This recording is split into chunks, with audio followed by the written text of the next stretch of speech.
काफी हद तक उन्होंने दुरुस्त बातें की हैं और ये अलग बात है कि जो घोंसा बाद में याद आया उसे खुद मार लेना चाहिए। उस वक्त उन्होंने ये बातें नहीं की जब वो जनरल सेक्रेटरी थे और डिसीजंस में शामिल होते थे, लेकिन ये तो सबको नजर आ रहा था कि भाई इमरान खान साहब जो है जारहियत की तरफ जा रहे हैं, वायलेंस की तरफ जा रहे हैं, लड़ाई की तरफ जा रहे हैं, तसादम की तरफ जा रहे हैं। ये हम डेलीगेशन जर्नलिस्टों के 3 दफा डेलीगेशन उन्हें मिले, मैं खुद 3 दफा गया हूँ और हमने जाके ये कहा कि ये तसादम से बचें, बड़ी सियासी जमात है आपकी, मोस्ट पॉपुलर है, अगला इक़्तिदार आपका है अगर तसादम ना हुआ तो। लेकिन वो ज़ाहिर खान साहब के सामने ये सारे बेबस थे।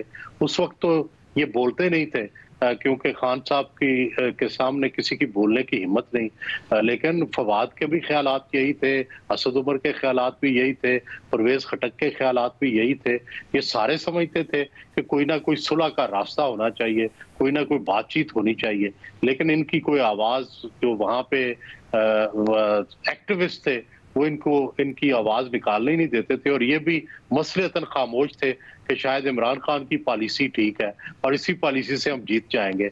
बल्कि इनको कुछ कुछ यकीन आ गया था क्योंकि वो ये रहा था कि खान साहब जो प्रेशर डालते थे हुकूमत उस प्रेशर के नीचे आ रही थी और ऐसे लगता था कि खान साहब अल्टीमेटली ओवर पावर कर लेंगे और हुकूमत को भी, लेकिन शायद वो खुद स्पेस दे रहे थे, एक ट्रैप में ला रहे थे और अल्टीमेटली खान साहब उस ट्रैप में आ गए।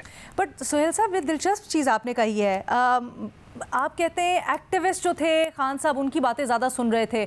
अगर ये लोग उस वक्त इस तरह की बातें करते थे या मुफाहमत की पॉलिसी की बात कर रहे थे तो फिर सबसे करीब तो यही थे ना जनरल सेक्रेटरी पार्टी के, तर्जुमान फवाद चौधरी साहब पार्टी के, वाइस चेयरमैन, उनको तो अपना नायब भी मुकर्रर किया है इमरान खान साहब ने।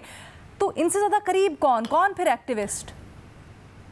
देखिए सच ये है कि मैं चौधरी फवाद, असद उमर या परवेज खटक साहब से जब भी अलहदगी में मिला हूँ सब मुझे बड़े मॉडरेट नजर आए हैं, सब मुझे बातचीत के हामी, एस्टेब्लिशमेंट से अच्छे तल्लुकात के हामी लगे।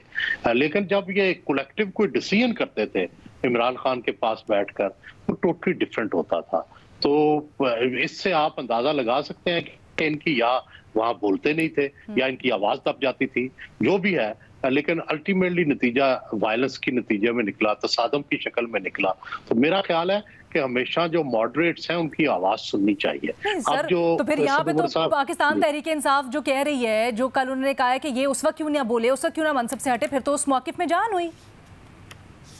देखें, गुजारिश ये है कि हो सकता है ये बोलते हों लेकिन एक्टिविस्ट अक्सरियत में हो, वो ना बोलना, वो इनकी बात ना चलती हो।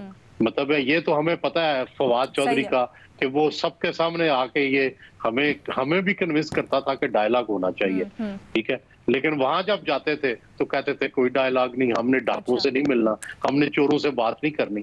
तो इसका मतलब है कुछ तजाद तो था ना, कुछ तजाद तो था।